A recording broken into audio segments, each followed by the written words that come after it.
Sfoteso é zero. Minha filha partiu há 25 anos em um trágico acidente de carro. Eu a sepultei em um cemitério do outro lado da cidade. Permaneci junto ao ataúde até que o desceram para o túmulo. Porém, na madrugada de ontem, pontualmente às 3h17, veio uma chamada e o nome dela surgiu no visor.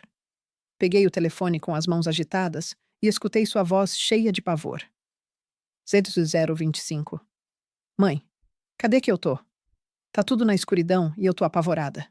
Era ela mesmo. Inacreditável, mas era.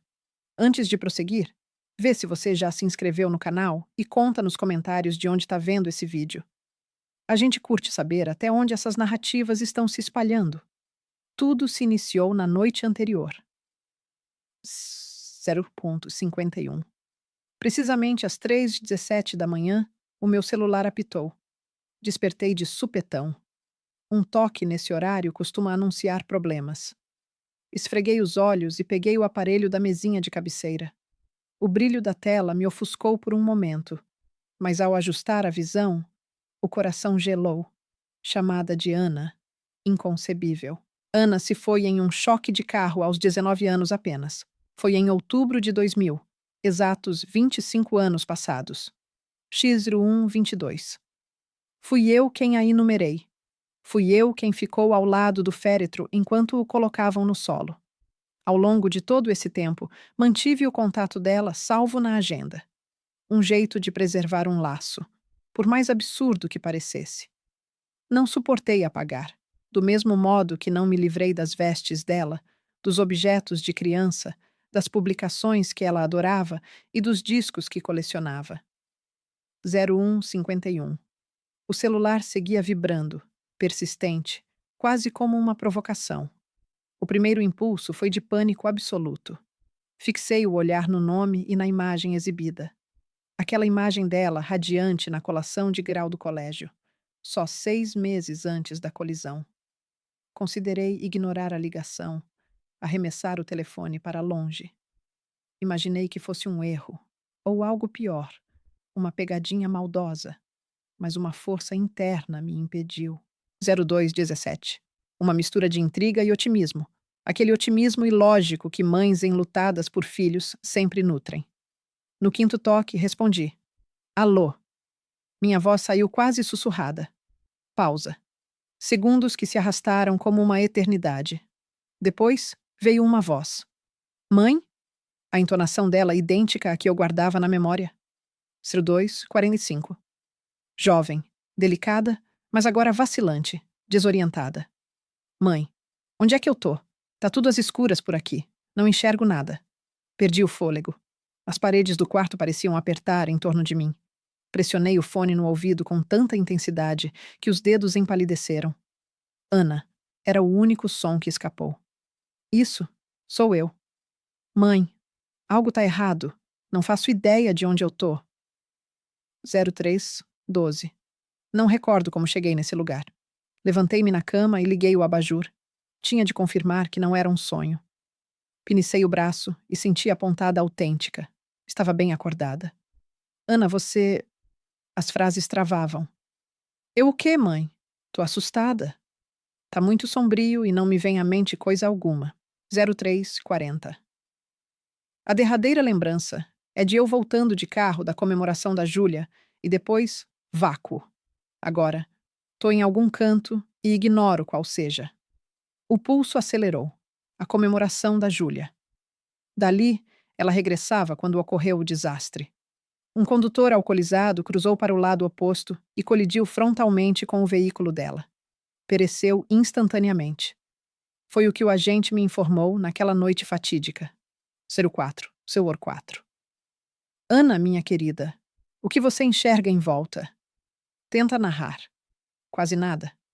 Predomina a treva. Parece um cômodo. Há uma abertura estreita, mas só divise a escuridão além. Há um odor peculiar, poeirento, como em um espaço selado, há eras. Você localiza uma saída, um botão de iluminação? Percebi ruídos, passadas pausadas, cautelosas. 0432. Há uma porta, mas está bloqueada. Testei o botão, mas não acende. Mãe, Que ambiente é esse? Como é que eu vim a parar aqui? As mãos tremiam a ponto de eu quase soltar o celular. Minha filha falecida me telefonando, indagando sobre sua localização. Como isso seria viável? Eu a contemplei no féretro. Vi quando selaram e a depositaram na terra. Visitei a lápide mensalmente por 25 anos. Ana, preste atenção. 0531. Eu vou te auxiliar, combinado, mas preciso de detalhes a mais. Você avista algo pela abertura? Um sinal? Um endereço? Algo assim? Mais sons. Escutei a respiração dela se agitando. Vejo luzes longínquas. Parece que tô elevada, tipo em um edifício alto. 0526. Há um anúncio intermitente ao fundo, mas não decifro a mensagem. Mãe, tô com pavor porque desconheço como acabei aqui. E por que meu corpo me parece alterado? Alterado de que modo? A voz fraquejou. Difícil pôr em palavras. Minhas mãos aparentam envelhecidas e há um espelho próximo. Mal vejo, mas o vulto não me soa familiar. Ou soa mais maduro. Mãe, o que tá rolando comigo? Cerrei os olhos com vigor. 0559. Era excessivo para assimilar. Minha filha, que completaria 44 anos agora se sobrevivesse, relatando um corpo envelhecido além do que possuía ao morrer. Não encaixava. Ana, você recorda o choque? Quietude. Que choque? Inspirei profundamente. O choque de carro após a festa da Júlia. Mais quietude. Então, um ruído como um solo. 0627. Mãe, algo bem esquisito está acontecendo. Ao mencionar o acidente, veio um lampejo na minha mente. O carro se aproximando, os faróis brilhando, o choque e, em seguida, um buraco negro, um vazio imenso. Depois, eu me erguendo nesse espaço sombrio. A voz dela tremia. Mãe, eu parti naquele colisão. Não segurei as lágrimas. Sim, filha querida. 0656. Você se foi há 25 anos. O quietude que veio em seguida foi a mais opressiva que vivi em toda a existência. Isso não se encaixa. Ela murmurou por fim. Se eu partir, por que converso contigo? Por que existo num local com forma física? Por que pareço tão autêntica? Essa dúvida eu não conseguia resolver. 0722. Seria uma ocorrência sobrenatural, um prodígio, talvez uma realidade paralela? Ou eu estaria enlouquecendo de vez, depois de anos carregando dor não superada? Ana, eu te auxiliarei nessa busca. Mas antes urge saber tua localização. Observe os arredores mais uma vez. Todo pormenor conta. Escutava ela se locomovendo no cômodo, fuçando objetos. 0748. Aguarde. Localizei uma sacola. Parece ser a minha, só que não a identifico. Dentro há uma bolsa de documentos. O ruído de fecho abrindo, folhas folheando. Há um documento de identificação. Mostra minha imagem, mas o nome... A voz dela fraquejou. Mãe, no documento consta Ana Camargo Silva. Porém, meu sobrenome não é Silva. Não, é Camargo mesmo. Assegurei, com o corpo enrijecendo de frio. 0820. O que mais informa? Há um endereço listado. Avenida Coronel Antônio Ribeiro, 437, apartamento 803, Belo Horizonte. Mas a gente nunca habitou em Belo Horizonte. Não, estamos em São Paulo. Retruquei de imediato, enquanto o cérebro girava em alta velocidade. Ana, qual a data de nascimento no documento? 12 de abril de 1981. É exatamente a minha. E a data de validade do papel? Ela verificou. 0850. 17 de março de 2024. Isso foi só 7 meses passados. Um registro fresco para uma senhora com o nome da minha prole, mesma data de chegada ao mundo, mas sobrenome alterado. E ali ela se achava, perdida, sem recordação dos últimos 25 anos. Ana, dá para encontrar um aparelho telefônico nesse ambiente? Fixo ou móvel extra? Não vejo o telefone fixo por perto e não achei outro móvel. Esse que uso estava na mesa de cabeceira, recarregando. 0923. Logo, ela manejava o celular pessoal, mas sem se recordar. Um dispositivo com meu contato armazenado. Mãe, há algo peculiar aqui. Achei diversos medicamentos no banheiro: antidepressor, calmantes e um para distúrbio de personalidade múltipla. O que significa isso? O peito se contraiu. Uma condição mental séria, marcada por várias identidades. 0952. Eu sabia do conceito.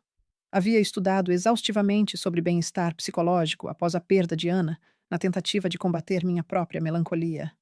Ana, iniciei devagar. Creio que você se encontra no teu apartamento próprio, um lar em Belo Horizonte, onde reside atualmente. 10:15. Como habitar um imóvel se partia há 25 anos? A entonação dela ganhava agitação. Mãe, isso não tem lógica alguma. Eu entendo, amor. Para mim também é um enigma, mas investigaremos em conjunto. Consegue afastar as persianas? Observar o exterior com clareza? Ouvir passadas, o arrastar das cortinas se abrindo? É uma urbe. Vejo edifícios, iluminarias. Deve ser ainda o raiar do dia. 10:40. Busque indício do nome da localidade. Uma sinalização, um letreiro, o que for. Mais momentos de mutismo. Avistei um cartaz imenso. Dá para ler? Câmara Municipal de Belo Horizonte. Então confirma, estou em BH de fato. A voz dela baixou o tom. Mãe, e se eu não tiver partido? E se for tudo uma confusão? A ideia me acertou como um trovão. 11:11. Poderia ser? Ter sepultado outrem, crendo ser minha herdeira? Mas eu a avistei. Soube ser ela pelo rosto, pelas mãos. Confirmei a identidade. Ana, tente soltar a fechadura da entrada. Urge precisar tua posição exata. Já forcei. Trancada do exterior. Sinto-me retida aqui. Um arrepio subiu pela coluna. Retida? Por qual motivo? Por quem? Espere. Captei um barulho. 11:38. A voz dela se enrijeceu. A presença além da porta. Escuto pisadas. O pulso acelerou. Ana, oculte o telefone. Não revele nossa conversa a ninguém. Mãe, sinto pavor. A voz virara quase um sopro. Vai dar tudo certo agora. Localizarei teu paradeiro e irei resgatá-la, juro. A figura insere a chave na tranca. Ela murmurou. 12:07. Mãe, caso ocorra algo, nada vai ocorrer. Cortei, forçando confiança além da que possuía. Oculte o telefone. Me contate logo que possível. Eu te amo, mãe. Eu te amo também, Ana. Acima de tudo. A conexão se rompeu. Permaneci na cama, o aparelho colado ao ouvido, os olhos esbugalhados na parede oposta. 12:34. O que se passara? Estaria em devaneio, delirando? Consultei o visor. A conversa figurava no registro. Ana, 3:17. 12 minutos e 43 segundos. Fora verídico. Minha filha pulsava em vida. De algum modo, em qualquer canto do mundo, ela ainda respirava e eu tinha que localizá-la. 13:02. O amanhecer mal despontava no horizonte quando parti de carro, acelerando rumo à rodoviária. Toda a noite em claro, sem pregar os olhos nem por um instante. Dediquei o tempo a vasculhar a rede sobre o local que Ana tinha citado. Avenida Coronel Antônio Ribeiro, 437, em Belo Horizonte. Tratava-se de um edifício habitacional em uma zona sofisticada da capital, erguido só há 15 anos. 13:27. Como Ana poderia residir lá se partira deste mundo há 25 anos? A hipótese mais razoável apontava para uma impostora. Possivelmente, outra mulher com o mesmo nome que, por vias tortas, obteve meu contato e armava uma brincadeira maldosa. No entanto, aquela entonação ecoava a voz da minha filha. Nenhuma mãe apaga da memória o timbre de seu rebento. 13:50. E não bastasse, havia o enigma do sobrenome. Silva. Ana Camargo. Silva. Silva era o apelido do antigo namorado dela, Ricardo. Eles se relacionavam na ocasião do desastre. Ele compareceu ao velório, arrasado por completo. Rompemos laços anos mais tarde, após sua mudança para outro estado. No trajeto, resolvi telefonar para minha irmã, Lúcia. 14:16. Impunha-se dividir isso com alguém, por mais absurdo que soasse. Helena, está tudo certo? São 6 da manhã. Ela respondeu com voz embargada pelo sono. Lúcia, urge que eu te revele algo, mas prometa não me tomar por insana. O que se passou? A inquietação no tom dela transparecia. Ontem à noite, recebi uma chamada de Ana. Um silêncio pesado se instalou. 14:42. Lúcia conhecia bem o abismo de dor que a perda da minha única herdeira havia escavado. Entendia que eu jamais me recuperara inteira. Helena, começou ela com delicadeza. Ana nos deixou há tanto tempo. Eu sei disso tudo. Sei o quão delirante pareço, mas garanto que o telefonema ocorreu. O número surgiu na tela do meu aparelho. Era o eco dela, Lúcia. Estou a caminho de Belo Horizonte agora. 15:09. Belo Horizonte? Para quê? Relatei de pronto o endereço, a identidade alterada, cada detalhe que Ana me confidenciara. Helena, por obséquio, freie o carro. Isso, isso certamente foi um sonho intensíssimo. Não sonhei nada disso, rebati, com a irritação subindo na garganta. Quando nos vermos, exibo o histórico da ligação. 15:34. 12 minutos e 43 segundos. Duvida que eu sonhasse com tamanha exatidão? Mais um silêncio pairou. E se eu tiver razão, Lúcia? E se por um prodígio minha filha sobreviveu, como ignorar a pista? Captou-se um suspiro alongado do outro lado. Está bem, mas evite ir desacompanhada. Eu te acompanho. Encontra-me na rodoviária. 15:59. Qual linha de ônibus você escolheu? Uma onda de conforto invadiu-me. Lúcia sempre servira de âncora, sobretudo após a partida de Ana e o colapso do meu matrimônio em seguida. O de 7:30 aportará em Belo Horizonte às 15:40. Lá estarei. E Helena, resista a fantasiar demais. 16:26. Existem inúmeras razões plausíveis para o ocorrido, e nem todas sugerem que Ana retorne à vida. Ela tinha razão, evidentemente. A versão mais verossímil indicava um surto mental passageiro. Com 65 anos nas costas, após décadas travando guerra contra a melancolia e o pesar, nada de espantar. Contudo, algo no meu íntimo, aquele faro de mãe infalível, sussurrava que a trama ia além. Na rodoviária, Lúcia já me aguardava. 16:55. Aos 58 anos, minha irmã mais nova preservava a fisionomia resoluta de outrora, malgrado os fios outrora negros, agora quase todo acinzentados. Abraçou-me com vigor, calada. Desnecessário verbalizar. Naquele gesto, tudo se resumia. Estou ao teu lado. Custe o que custar. 17:19. Subimos ao ônibus e, ao longo do percurso, exibi-lhe o log da chamada no meu celular. Os olhos dela se dilataram ao vislumbrar o nome e o tempo. Você manteve o número dela arquivado? Não se tratava de interrogação, mas de afirmação. Jamais consegui descartá-lo. Quitava a fatura mensalmente, mesmo inativo, só para conservá-lo na agenda. Confessar em palavras soava absurdo, mas Lúcia não censurou. 17:46. Já discou de novo? Diversas tentativas. A chamada morre na secretária eletrônica. Minha voz tremeu levemente. Uma gravação automática. Nada disso. Era o timbre dela. Lúcia apertou minha mão. Desvendaremos esse mistério, Helena. Se for uma pegadinha vil, o culpado pagará caro. Se for algo distinto, ela pausou, deixando o resto implícito. 18:13. O deslocamento até Belo Horizonte arrastava-se eternamente. A cada instante, espiava o telefone, ansiando por novo contato de Ana. Esforçava-me por vislumbrar o que se dera na véspera. Quem seria o intruso no quarto onde ela se achava? Um carcereiro que a retinha? Ou um zelador? Um doutor? Quiçá um parente? Em dado momento, Lúcia notou minha inquietude ascendente e posou a mão na minha. 18:43. Enquanto aguardávamos, busquei informações no celular sobre aquela condição dissociativa que você citou.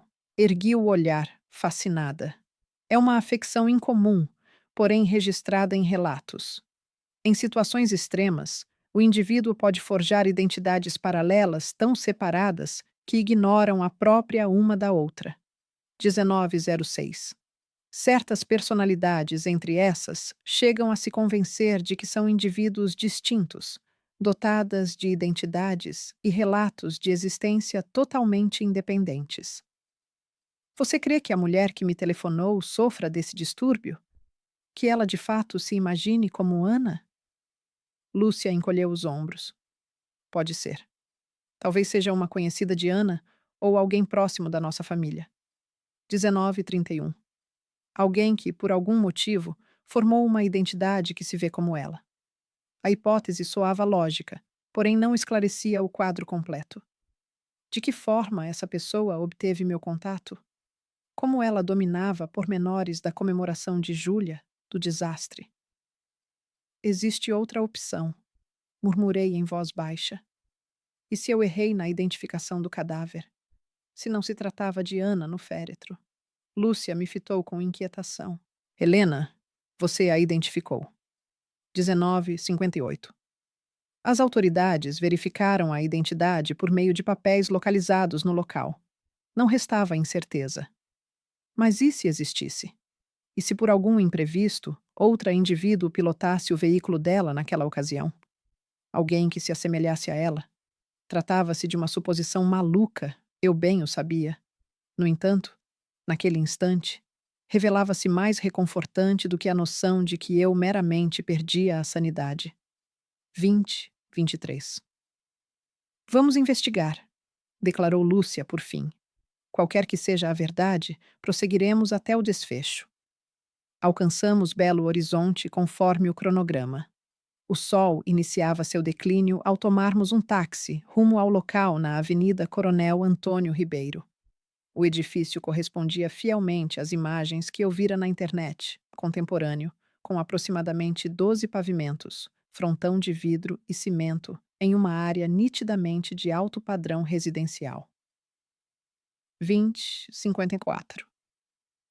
Detive-me na via de frente ao prédio, com o pulso se agitando. Eu estava de fato presente, a ponto de desvendar o enigma daquela chamada inexplicável. Vamos proceder com cuidado, propôs Lúcia, sempre objetiva. Não dá para invadir berrando o nome de Ana. Urge um esquema. Ela acertava, sem dúvida. 21:17. Caso Ana estivesse ali de verdade e em alguma ameaça, conforme insinuava o telefonema, devíamos proceder com prudência. Podemos nos apresentar como familiares em visita, propus. E se o zelador telefonar para validar? Se Ana não nos recorda, ou pior, se quem a acompanha não desejar nosso encontro. Ponto válido. Justo então, como se o acaso captasse nossas hesitações, meu celular soou. 21:43. O display exibiu o nome de Ana. Atendi sem demora. O coração quase escapando pela garganta.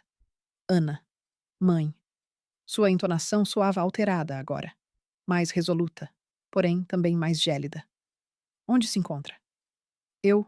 Estou em Belo Horizonte, defronte ao seu edifício. Um vazio opressivo. 22:09. Como conseguiu chegar tão depressa? Tomei o primeiro coletivo da madrugada. Ana, o que se passa? Quem invadiu seu quarto na noite passada? Mais quietude. Depois, um fôlego prolongado. Tratava-se do meu esposo, Ricardo. Mãe, urge que você se retire. Ricardo. O antigo pretendente dela da época escolar agora era seu consorte. Isso desafiava a lógica. 22:33. Ana, não sairei sem desvendar o ocorrido. Você me contatou de madrugada, desorientada, temerosa. Afirmou ignorar sua localização, esquecer os derradeiros 25 anos. Como espera que eu me afaste, simplesmente? Mãe, era um surto. Isso ocorre de quando em vez. Integra o meu distúrbio. Por obséquio, afaste-se. 22:56. Você só agravará a situação. Sua fala ecoava tão mudada agora, quase como se emanasse de outrem. Não. Minha resposta saiu decidida. Não partirei sem avistá-la, sem confirmar seu bem-estar. Mais um suspiro. Certo. Unidade 803. Alerto o porteiro de que você acende. 23:22. A conversa cessou antes que eu pudesse agregar algo. Voltei-me para Lúcia, que captara minha porção do diálogo. Vamos acender. Ao que parece, ela nos aguarda. Lúcia aqueceu, embora sua expressão denotasse apreensão. Cautela, Helena. Ignoramos o que nos espera no alto. 23:45. Cruzamos o saguão, onde o porteiro nos notificou que já fôramos anunciadas. Elevamo-nos no ascensor em mutismo, cada qual imersa em reflexões próprias. No 8º nível, percorrermos o hall até topar com a unidade 803. Minha palma vibrava ao premir o interfone. A porta se escancarou quase de imediato e ali, perante mim, postava-se Ana, ou ao menos uma senhora que a evocava, porém envelhecida em 25 anos. 24:17. Os idênticos olhos cor de castanha, a mesma silhueta facial, mas salpicada de linhas que minha prole jamais exibira. A cabeleira que Ana mantivera longa, agora se apresentava miúda, ao comprimento dos ombros, com mechas prateadas nas laterais. Permanecemos nos observando por um tempo extenso, nenhuma de nós em condições de articular. Foi ela a romper o impasse. Olá, mãe, proferiu com a voz serena. 24:42. Entrem, por gentileza. Avancei um passo, as pernas vacilantes. Era ela. Mesmo após 25 anos, eu a detectaria em qualquer canto. Ana, murmurei. É de fato você? Depende do sentido que atribui a de fato, retorquiu ela, escancarando mais a porta para nossa entrada. A residência exibia sofisticação, decorado com cores suaves e discretas. No living room, um sujeito se ergueu assim que adentramos. 25:10. Eu o identifiquei na hora, mesmo com o tempo decorrido de tantos anos. Ricardo Silva, o par romântico de Ana nos dias de escola. Senhora Camargo, pronunciou ele, parecendo incômodo de verdade. Não contávamos com sua chegada. Claramente, retruquei de forma cortante, girando então para Ana. Você me telefonou na noite passada. Parecia desorientada, temerosa. Afirmou que ignorava seu paradeiro, que os eventos dos últimos 25 anos haviam escapado da memória. 25:39. Ana e Ricardo cruzaram miradas. Mãe, conforme mencionei pelo telefone, passei por uma crise. Sofro de um distúrbio dissociativo. Em certos momentos ocorrem falhas, lapsos, em que perco noção de minha identidade, do local onde me encontro. Mas você sabia quem eu era? Me identificou como mãe, mencionou o sinistro. Ana fitou Ricardo mais uma vez, como se solicitasse auxílio. Senhora Camargo. Ricardo se intrometeu. 26:07. Ana lida com esse distúrbio faz tempo. Nos lapsos, ela costuma regredir à fase do acidente. Parece que a psique dela travou naquele instante de sofrimento. Então, está me informando que ela não pereceu no colisão?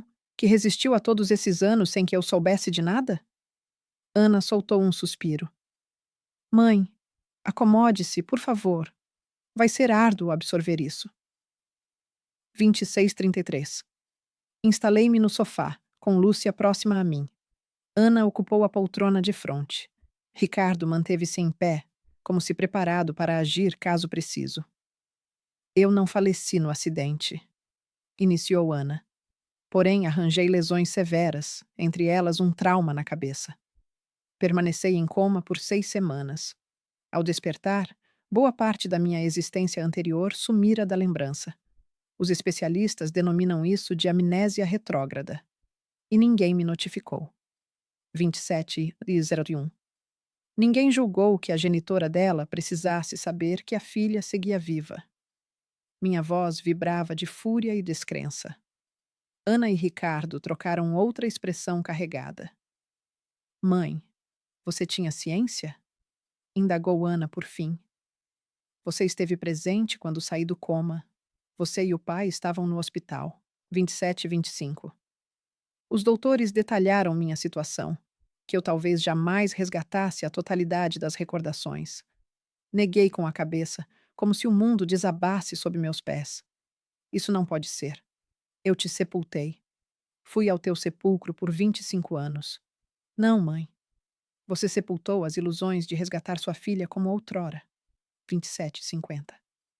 Quando se tornou evidente que eu jamais regressaria ao que fui, que as memórias possivelmente não voltariam integralmente. Você. Você não suportou. Vocês se distanciaram. O pai, igualmente. Vocês se separaram logo em seguida. Voltei os olhos para Lúcia, em busca de respaldo, de prova de que aquilo era falso, mas sua face empalidecera. Os olhos dilatados em assombro ou aceitação. Lúcia, murmurei. 28:16.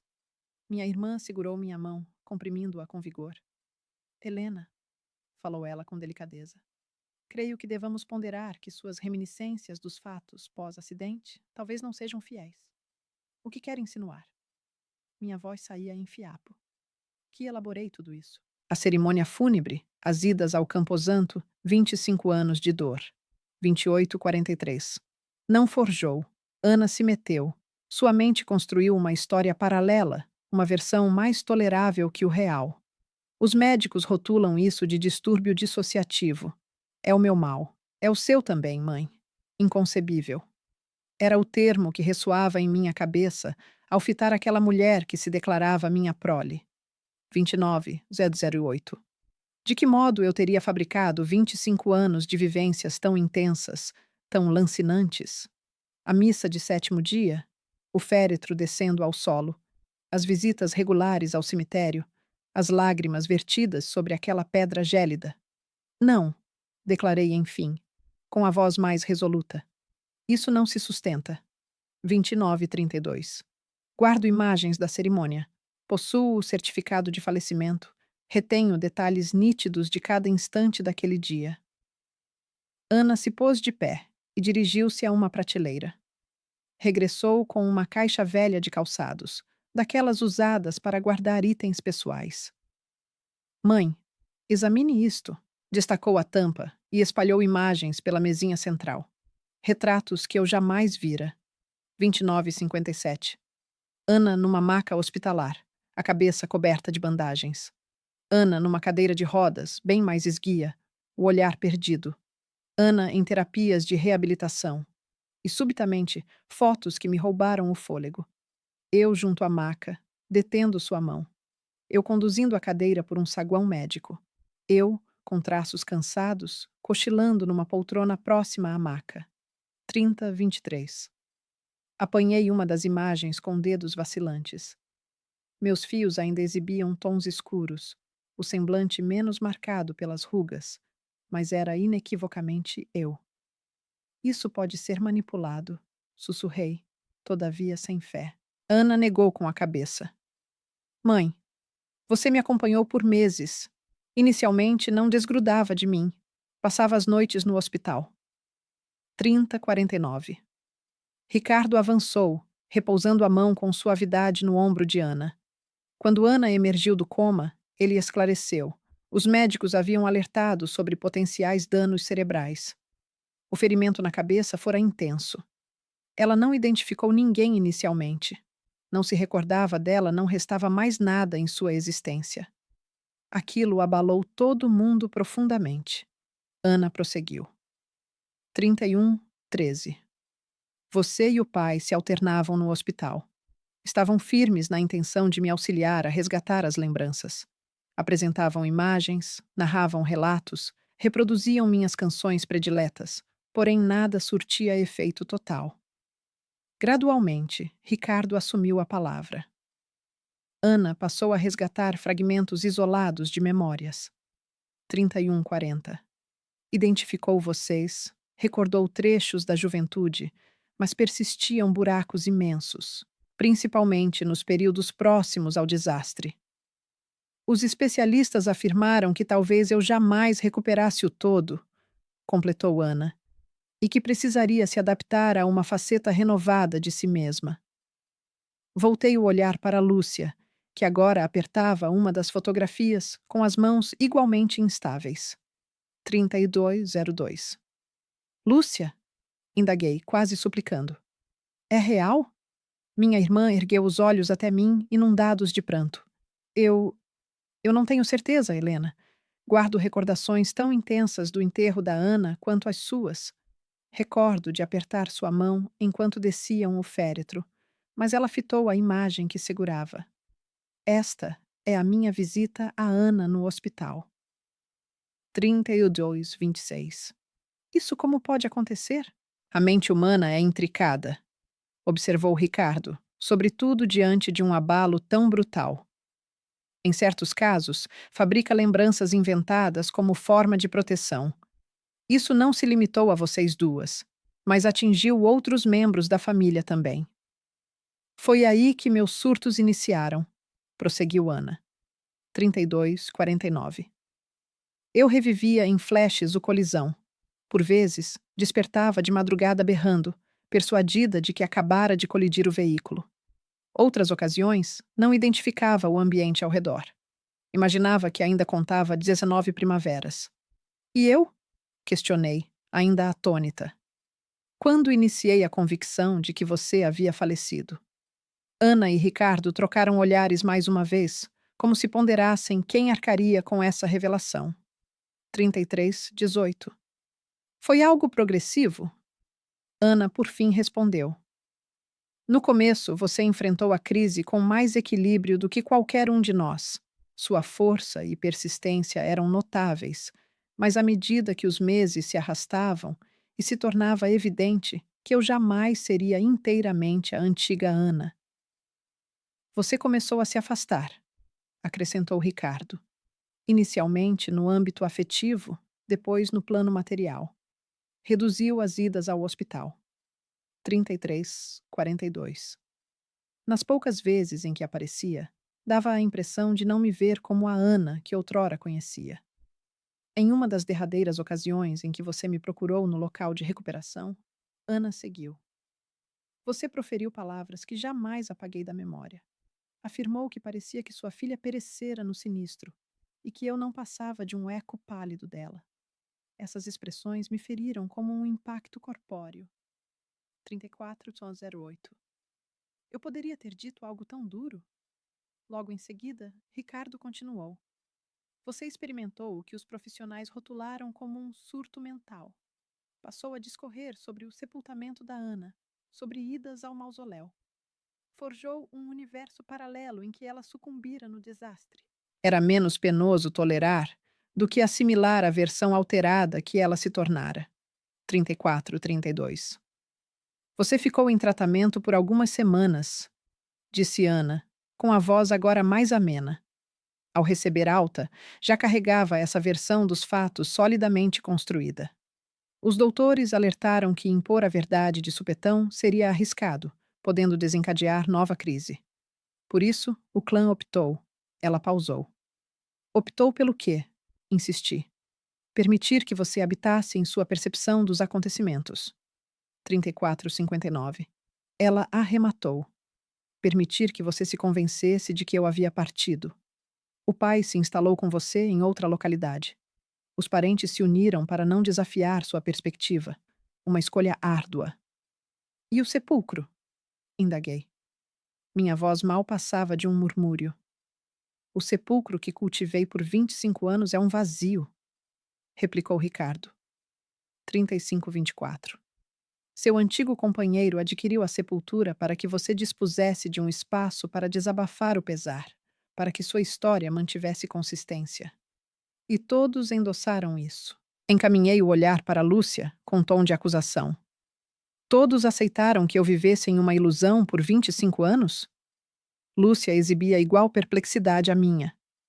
Helena, eu partilho das mesmas recordações que você. 35:49. Recordo o cerimonial fúnebre, as peregrinações ao Camposanto. Como explicar isso? Ricardo exalou um suspiro. Senhora Lúcia, você também batalhou para digerir a nova realidade da Ana, não com a mesma gravidade da sua irmã, mas de modo notável. Aos poucos, você incorporou elementos da visão de Helena. Trata-se de um efeito chamado memória coletiva ou folia à deux, quando um ente querido absorve as convicções alucinadas de outrem. Isso sobrecarregava minha capacidade de assimilar. 36:22. Minha mente pulsava, minha percepção se turvava nas extremidades. Tudo parecia incoerente. Então, por qual motivo Ana me contatou na noite passada? Perguntei, buscando ancorar-me em algo palpável, algo que atestasse que eu não enlouquecera por completo. Porque ela soou tão desorientada, tão alarmada? Como afirmei? Rebateu Ana, 36:44. Sofro recaídas, instantes em que regresso ao choque do impacto. A noite anterior foi uma das mais intensas em anos.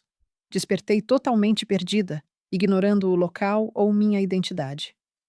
Localizei seu contato na agenda e disquei por puro instinto. Ricardo precisou me ceder o lugar. Ela prosseguiu.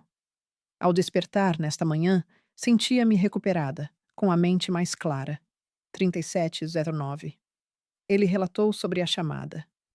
Encarei Ricardo, que confirmou com um gesto. As crises dela se intensificaram nas últimas semanas.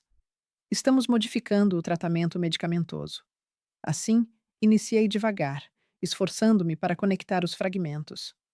Você está afirmando que eu criei 25 anos de lembranças que construímos em conjunto? Fixei o olhar em Lúcia. 37:33. Uma existência paralela na qual minha filha pereceu. Não é tão raro quanto aparenta, explicou Ricardo com delicadeza. A mente humana revela-se extraordinariamente capaz diante de um sofrimento intolerável, por vezes gerando relatos inéditos, recordações fabricadas. Trata-se de uma defesa natural. Eu ansiava berrar, refutar cada palavra, mas as imagens surgiam bem diante dos meus olhos. 37:58. Imagens impossíveis de serem manipuladas. Imagens que retratavam um universo totalmente distinto daquele que eu experimentara ao longo dos 25 anos passados. Por qual motivo, justamente agora? Indaguei, a voz embargada. Após tanto tempo, por que isso emerge precisamente neste instante?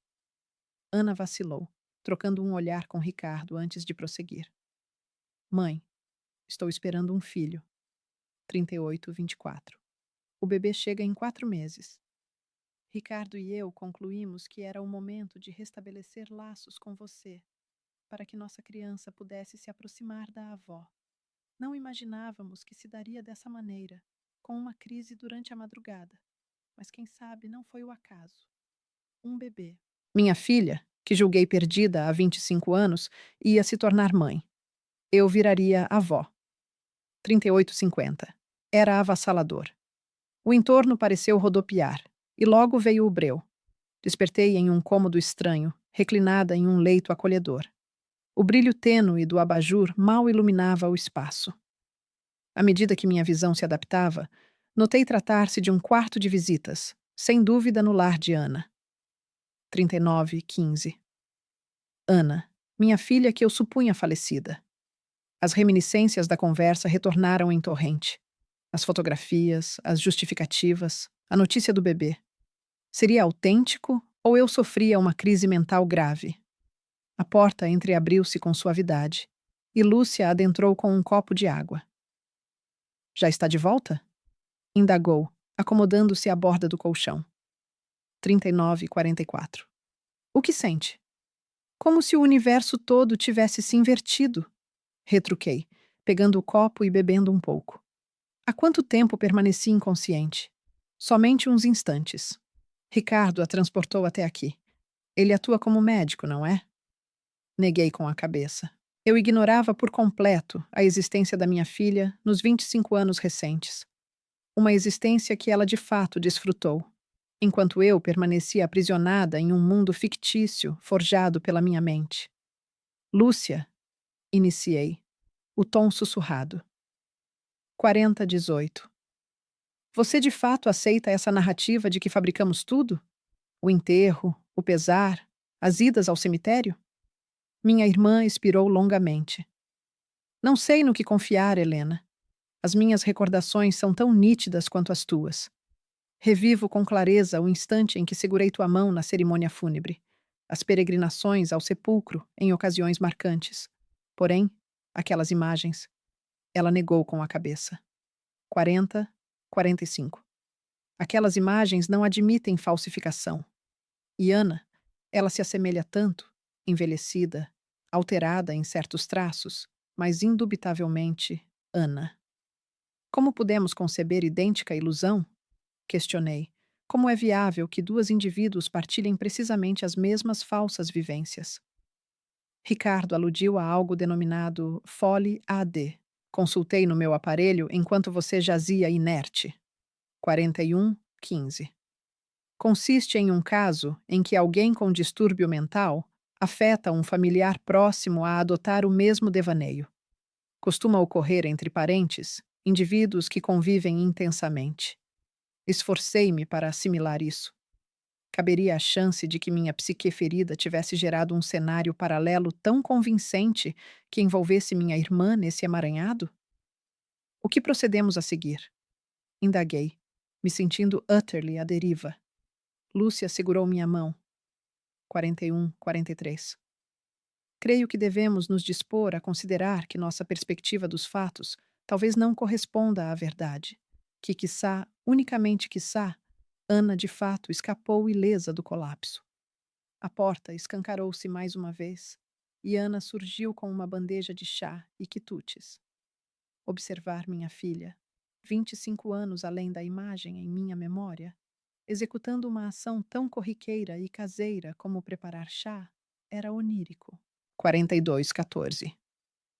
Pensei que talvez quisessem um lanche, afirmou, depositando a bandeja na mesa lateral. Ricardo teve de partir. Um caso urgente no centro médico, mas prometeu retornar em breve. Ana instalou-se na cadeira junto ao leito, examinando meu semblante como se quisesse gravar cada traço. Compreendo que é um fardo imenso para assimilar, murmurou com ternura. Não prevíamos que se desenrolasse dessa forma. 42:37.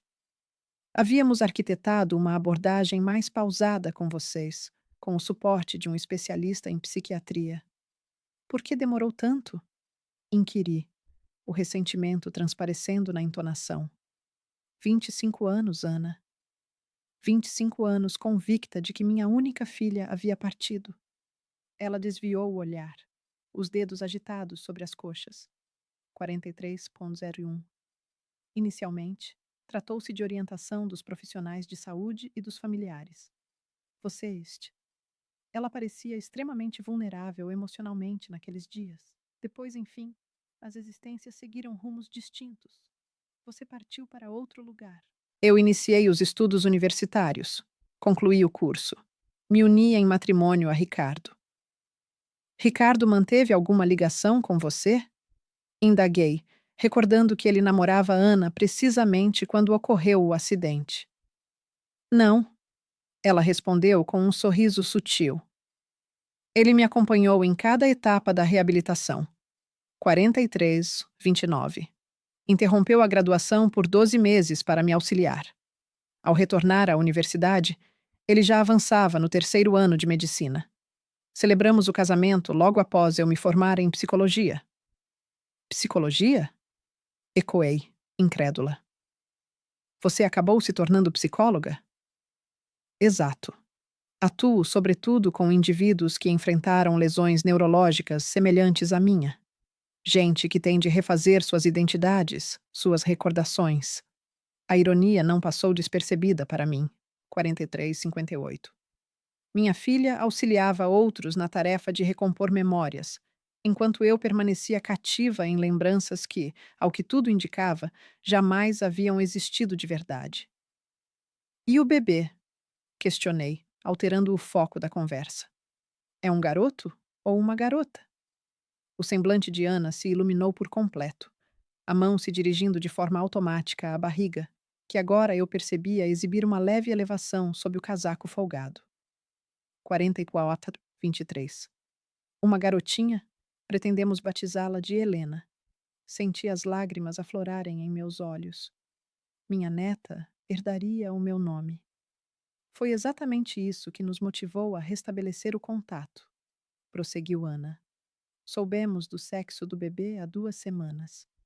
Ricardo comentou que se tratava de um sinal divino, que nossa herdeira tinha o direito de se aproximar da avó cujo nome ela portaria.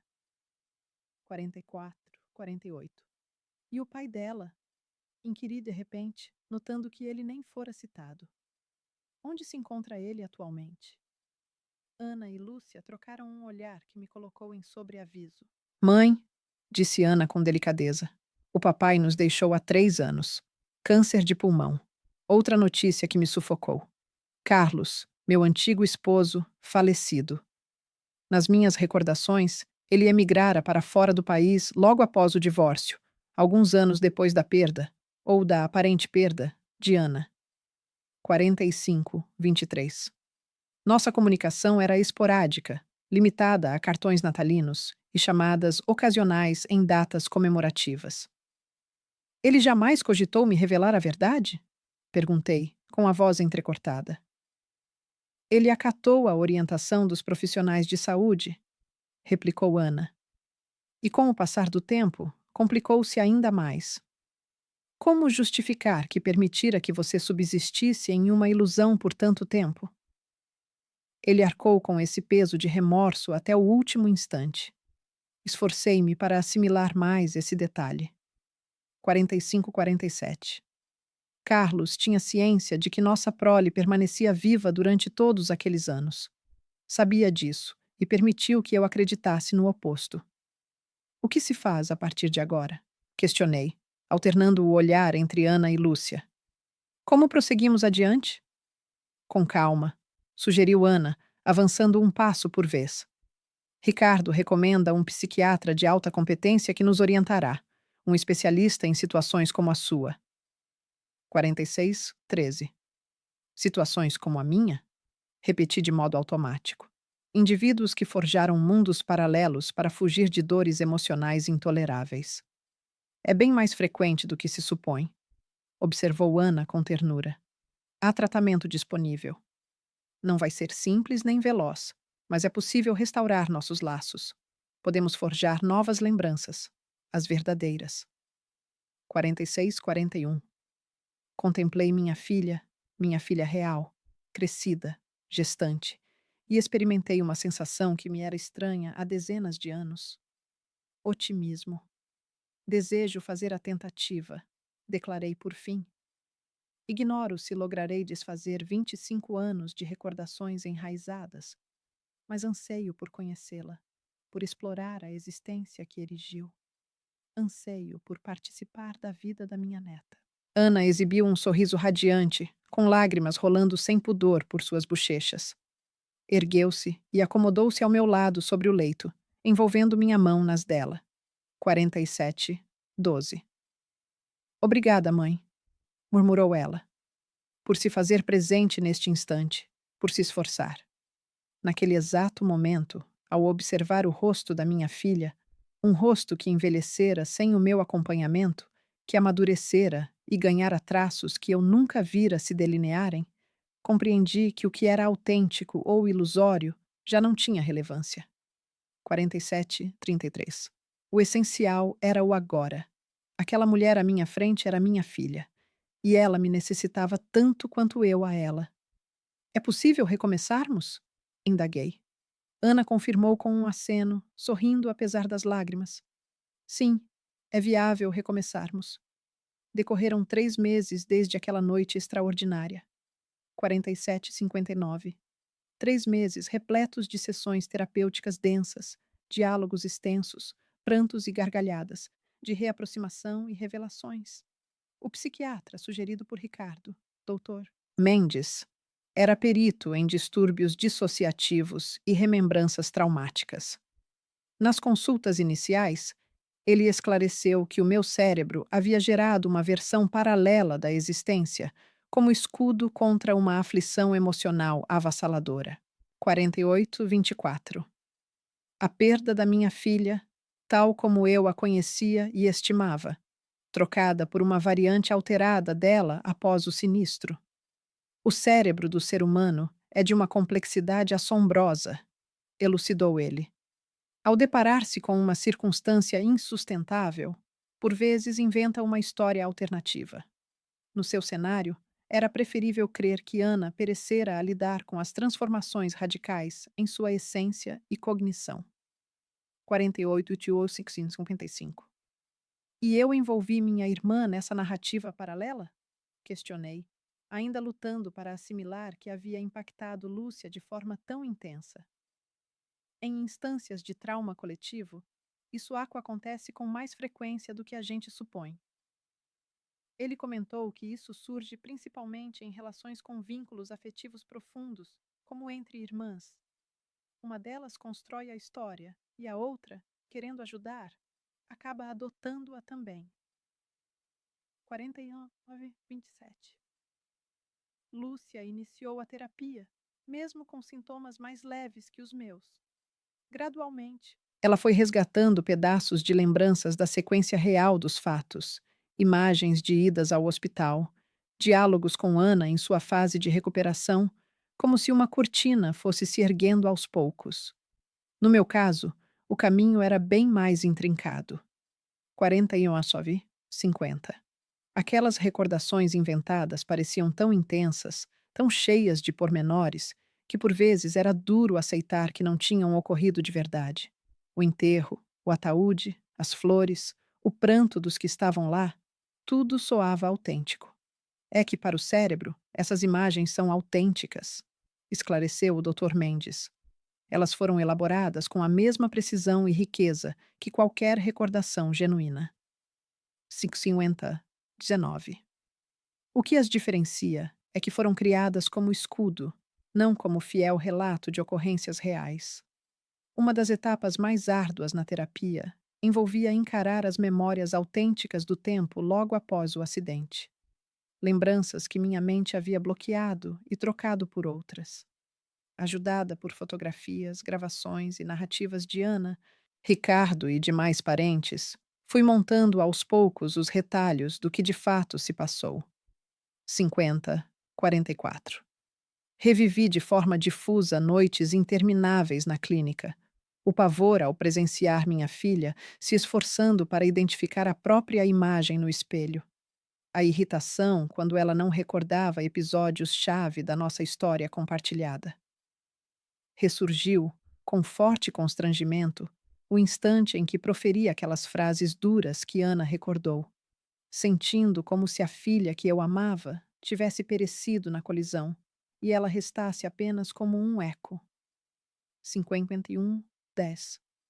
Não se torture por causa disso, disse Ana ao eu revelar essa memória que voltei a acessar. Você lidava com o seu próprio sofrimento. Todos nós buscávamos enfrentar o caos da melhor maneira que podíamos.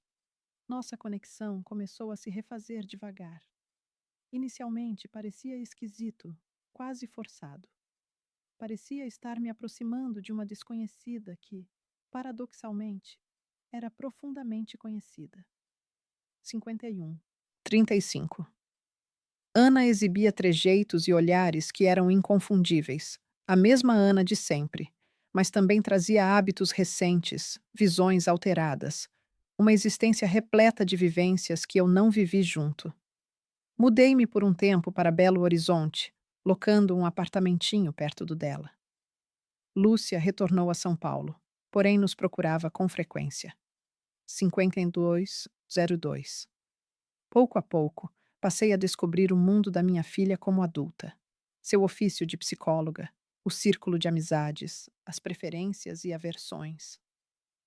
Aprofundei o conhecimento sobre Ricardo também, não mais como o par romântico jovem de Ana, mas como um adulto responsável, um profissional da medicina admirado, um companheiro fiel que permaneceu ao seu lado, enquanto tantos se afastaram.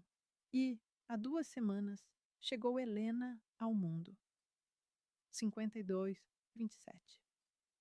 Eu me encontrava na maternidade quando o parto se deu. Ana passou por um nascimento sem grandes percalços. 8 horas de contrações, tudo correndo bem. Ao depositar aquele pacotinho nos braços da minha filha, uma transformação se operou em mim, como se uma barreira fechada por 25 anos se rompesse de vez. 52:52. Contemplando minha netinha, minúscula e impecável, com os olhos idênticos aos de Ana na infância, uma torrente de afeto dissipou todas as incertezas, todas as névoas sobre o que era verídico ou ilusório. Aquele instante era concreto. Aquela criança era real. Minha filha, embalando sua filhinha, era real. Quer pegá-la no colo? Indagou Ana, com um sorriso cansado, porém luminoso. 53:17. Com os dedos vacilantes, acolhi minha neta pela primazia. Helena piscou os olhos por um segundo, fitando-me fixamente antes de adormecer de novo, tranquila e protegida em meu abraço. Oi, Helena, murmurei. Eu sou a vovó. Vamos nos aproximar mais do que qualquer avó e neta por aí. 53:42. Foi ali que compreendi. O que passou não contava mais. As lembranças ausentes, os anos vazios em uma ilusão que nunca se materializou. Tudo perdia relevo. O essencial era o agora e o porvir que podíamos forjar unidas. Hoje, da janela do meu modesto lar, avisto Ana se aproximando com um carrinho de bebê para nosso passeio rotineiro pelo parque. 54:07. Ela me saúda com um semblante banhado em alegria. Não é o rosto da garota de 19 anos que habita minhas recordações. Trata-se da face de uma senhora de 44 anos, marcada por vincos de vivência, portadora da sapiência da maturidade e das andanças da vida. É a face da minha filha, que julguei ter sepultado, mas que, na realidade, trilhou um trajeto distinto do que eu sonhara para ela. 54:31. Agarro minha bolsa e desço para me unir a elas. Helena desperta neste dia, seus olhinhos atentos explorando o entorno. Ana me envolve em um abraço ao eu chegar. Um gesto que ainda estamos desbravando, mas que a cada manhã flui com mais espontaneidade, mais intimidade. E aí, minhas meninas preferidas? Indago, depositando um beijo no cimo da cabecinha de Helena. Estamos super bem, diz Ana. 54:57. Helena conseguiu dormir por quase 5 horas consecutivas na noite passada. Foi como um milagre de verdade. Demos risada juntas e partimos para o nosso passeio. O sol radiante ilumina tudo. O clima está perfeito. E estamos aqui, minha filha, minha netinha e eu. Ainda passo por instantes de desorientação, aqueles em que acordo de repente durante a madrugada e fico sem saber o que é fato e o que inventei.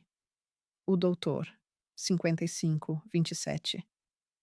Mendes explica que é algo comum, que demora anos para o cérebro rearrumar todas as lembranças de forma completa. No entanto, isso já não me deixa com medo, pois entendo que não importa o que rolou antes, não importa as versões paralelas que a mente possa ter inventado, o agora é autêntico. Minha filha está aqui, viva. 55:52. Tenho uma netinha adorável e dispomos de todo o tempo possível para criar recordações frescas em família. Recordações que nada, nem o meu próprio cérebro, vai poder roubar de nós. No fim das contas, descobri uma lição valiosa. Em certos momentos, a cabeça fabrica ilusões para nos blindar de realidades que doem demais para aguentar. E só quando nos preparamos para encarar essas duras verdades é que a tranquilidade chega de fato. 56:17. A existência me ofereceu uma oportunidade extra que eu nem imaginava precisar. Uma oportunidade de reencontrar minha filha, não como a jovem paralisada no passado pelas ilusões que eu criei, mas como a pessoa fantástica que ela se transformou. Uma chance de exercer a avó, de passar afeto e lições